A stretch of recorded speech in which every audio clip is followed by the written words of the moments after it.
এই যে চিকেন রান্না করছি আর ফ্রাইড রাইস রান্না করছি। এই যে ফ্রাইড রাইসটা তৈরি হয়ে গেছে, এখন চিকেনটা মশলাটা পাকাচ্ছি।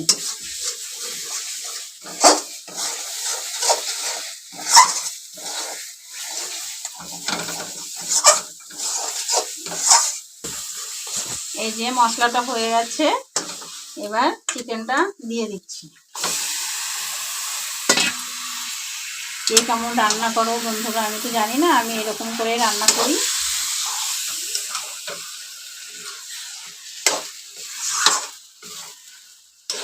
আমার রান্না ভালো লাগলে লাইক শেয়ার করবে। আর আমি সবার জন্য রান্না করছি বন্ধুরা, কে কে খাবে চলে আসবে। আর অল্প একটু পরে রান্নাটা হয়ে যাবে, কে কে খাবে চলে আসবে। আমি অপেক্ষা করব বন্ধুদের জন্য, সবার জন্য।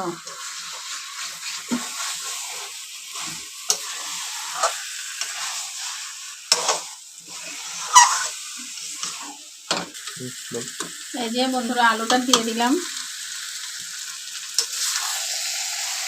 এবার একটু জল দিয়ে দেবো, গরম জল করে রেখেছি।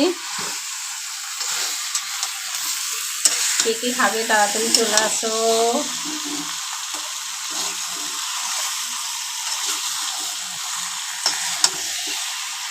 ফ্রাইড রাইস আর চিকেন কষা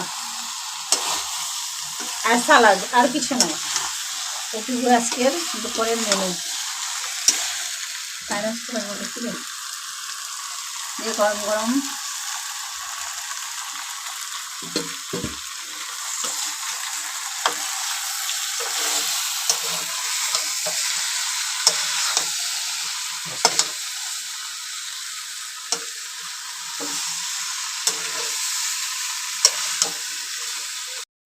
গরম জল ঢেলে দিচ্ছি।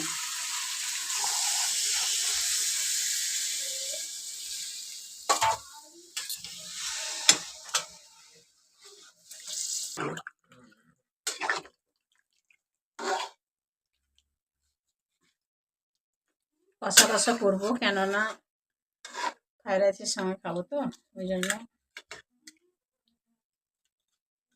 মাংসের জুসটা বেশি করবো না। কেমন হয়েছে বন্ধুরা বলবে, কমেন্ট করে জানাবে।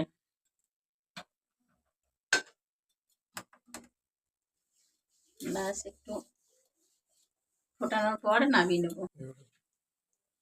একটু ফুটিয়ে একটু পরে ধনিয়া পাতা দিয়ে নামিয়ে নেব। এবার একটু গরম চিকেন মশলা দিচ্ছি, সরি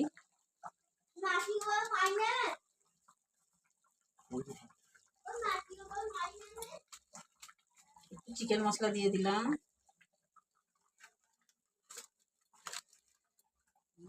নেড়ে দিলাম।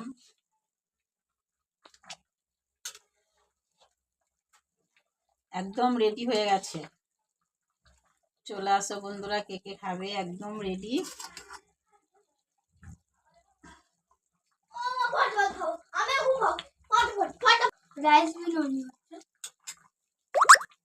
এই যে মাংসটা হয়ে গেছে, এবার গ্যাসটা আমি বন্ধ করে দিচ্ছি। গ্যাসটাকে বন্ধ করলাম, আর যে ধনিয়া পাতা রেখেছি কেটে, ওর উপরে একটু ধনিয়া পাতা দিয়ে দেবো।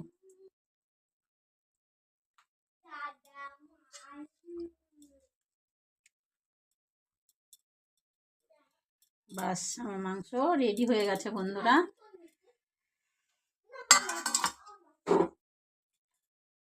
টাটা বাই বাই বন্ধুরা, চলে আসো কে কে খাবে, আর খেয়ে কেমন হয়েছে সেটাও বলবে কমেন্ট করে। Tata bye bye.